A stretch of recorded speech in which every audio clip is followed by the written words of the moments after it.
দুর্গাপুরে গণধর্ষণের প্রতিবাদে এবারে আইনজীবীরা রীতিমতো আদালত চত্বরে স্লোগান দিচ্ছেন, উই ওয়ান্ট জাস্টিস বলে তারা সেই স্লোগান তুলেছেন।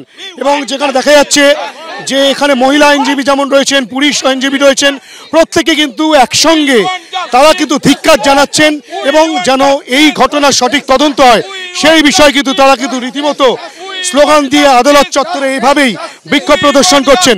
আমরা সরাসরি কথা বলবো। আপনারা যে এই আদালত চত্বরে জাস্টিসের জন্য বেরিয়েছেন, আপনাদের মূল বার্তাটা কি? মূল বার্তা এটাই যে ধর্ষণকারী যারা আছেন তাদের শাস্তি হোক এবং আইন মানে প্রশাসন পুরো ইনকোয়ারি প্রপার ওয়েতে ইনকোয়ারি করুক।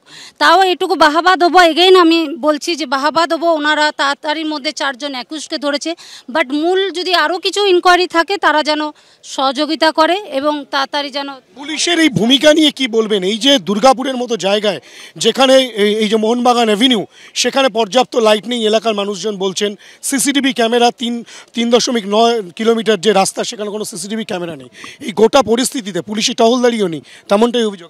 হ্যাঁ, সেটাই আমার তো ওটাই কথা, আমি আগেও বললাম যে এই সুরক্ষাটা, তার মানে আমাদের প্রশাসন এই সুরক্ষাটা দিতে পারেন, যেটা আমরা পুজোর সময় দেখি সব সিস্টেম্যাটিক্যালি হয়, একটা মহিলা লাইন, পুরুষ লাইন, তো এই সুরক্ষাটা সারা বছর কেন দেওয়া হয় না? তার মানে পুলিশ বা প্রশাসন এটা দিতে পারেন কিন্তু দেন না।